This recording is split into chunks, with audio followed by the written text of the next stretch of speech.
Assalamualaikum warahmatullahi wabarakatuh.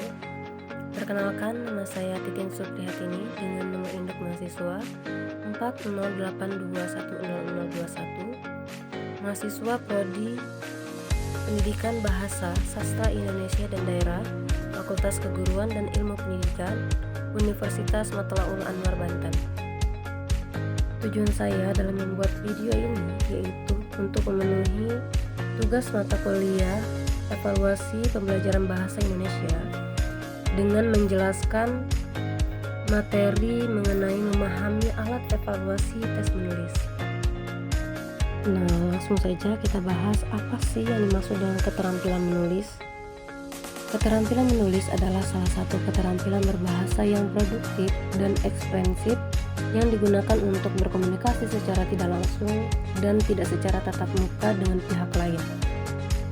Selain itu, keterampilan menulis karangan atau mengarang adalah menuangkan buah pikiran ke dalam bahasa tulis melalui kalimat yang dirangkai secara utuh dan jelas, sehingga dapat dikomunikasikan kepada pembaca dengan berhasil. Nah, menulis juga merupakan salah satu keterampilan berbahasa yang dianggap paling sulit dan juga kurang disukai. Hal ini dapat kita saksikan dalam proses pembelajaran di sekolah. Peserta didik lebih menyukai pembelajaran keterampilan menyimak, berbicara, dan membaca dibandingkan dengan keterampilan menulis. Keterampilan menulis juga memiliki fungsi sebagai alat komunikasi yang tidak langsung.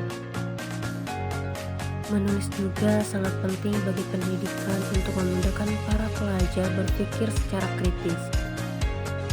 Nah, dengan menulis dapat memudahkan pelajar merasakan dan menikmati hubungan-hubungan, memperdaya tangkap atau persepsi, memecahkan masalah, dan menyusun urutan bagi pengalaman. Selanjutnya yaitu ruang lingkup bahan. Ruang lingkup keterampilan menulis pada dasarnya meliputi 1. Isi atau gagasan atau ide, yaitu memiliki makna yang saling berkaitan erat namun memiliki sedikit perbedaan. Gagasan dan ide merupakan dua hal yang penting dalam proses kreatif dan pemecahan masalah. Gagasan memberikan landasan pemikiran yang kuat, sedangkan ide memberikan arah dan tindakan yang konkret. Keduanya saling melengkapi dan diperlukan untuk menghasilkan solusi yang efektif. Yang kedua yaitu organisasi isi, di mana organisasi isi ini adalah bagian utama dari suatu teks yang berisi informasi dan pengembangannya. Nah, di bagian ini harus terstruktur dengan baik agar mudah dipahami oleh pembaca. Yang ketiga yaitu gramatika atau bentukan kata dan kalimat. Nah, di gramatika ini atau bisa disebut dengan tata bahasa adalah sistem kaidah yang mengatur penggunaan bahasa, termasuk kata, frasa, kalimat, dan paragraf. Nah, gramatika ini bertujuan untuk membantu penutur bahasa agar dapat menggunakan bahasa secara efektif dan efisien, serta untuk menghindari kesalahpahaman dalam berkomunikasi. Yang keempat, penggunaan gaya, dan yang kelima yaitu kemampuan mekanikal. Kemampuan mekanikal adalah kemampuan seseorang untuk memahami, menggunakan, dan memperbaiki mesin dan peralatan.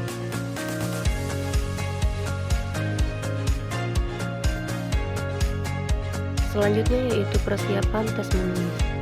Untuk melakukan tes menulis sebagai bagian dari evaluasi menulis, diperlukan beberapa persiapan. Persiapan tersebut diantaranya adalah merumuskan tujuan tes menulis yang di dalamnya menyangkut kemampuan apa yang diukur dan dalam batas tingkatan apa. Artinya, dalam merancang tes menulis perlu ditetapkan terlebih dahulu jenis tulisan yang diharapkan serta batasan-batasannya. Dengan demikian, Secara langsung ataupun tidak, menyusun tes menulis haruslah mengetahui jenis-jenis tulisan beserta unsur dan karakteristiknya, dan tentu saja mengetahui teori-teori tersebut sesuai dengan sumbernya. Selanjutnya yaitu bentuk tes menulis.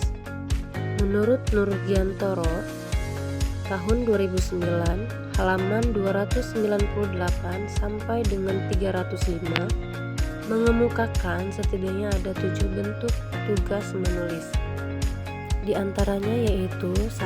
Menyusun alinea, 2. Menulis berdasarkan rangsang visual, 3.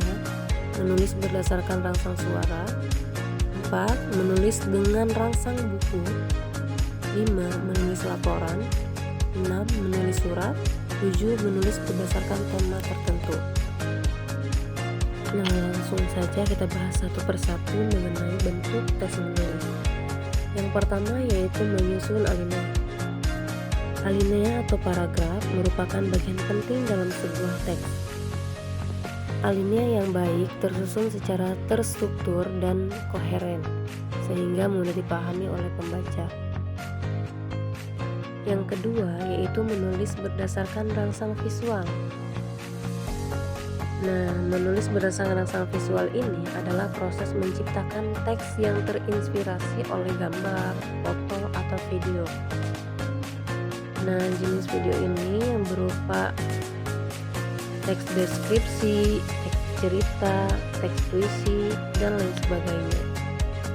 Selanjutnya yang ketiga yaitu menulis berdasarkan rangsang suara. Menulis berdasarkan rangsang suara adalah proses menciptakan teks yang terinspirasi oleh apa yang Anda dengar. Selanjutnya yaitu yang keempat, menulis dengan rangsang buku. Menulis dengan rangsang buku adalah cara yang bagus untuk memperluas imajinasi Anda dan menjelajahi dunia baru. Selanjutnya yang kelima yaitu menulis laporan. Menulis laporan adalah proses penyampaian informasi secara struktural dan objektif untuk mencapai tujuan tertentu. Yang keenam yaitu menulis surat. Menulis surat yaitu cara untuk berkomunikasi dengan seseorang secara tertulis.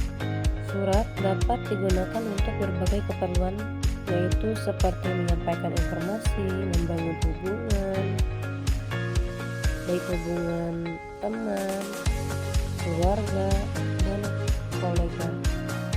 Selanjutnya itu mengekspresikan perasaan, meminta sesuatu atau memberikan testimoni.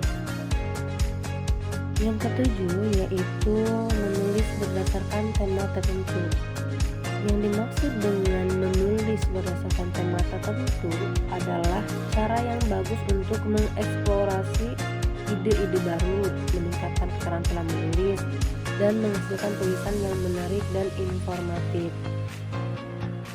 Selanjutnya yang akan dibahas yaitu mengenai rubrik penilaian tes menulis. Rubrik penilaian tes menulis tentu disusun dengan memperhatikan tujuan serta jenis dan bentuk tes.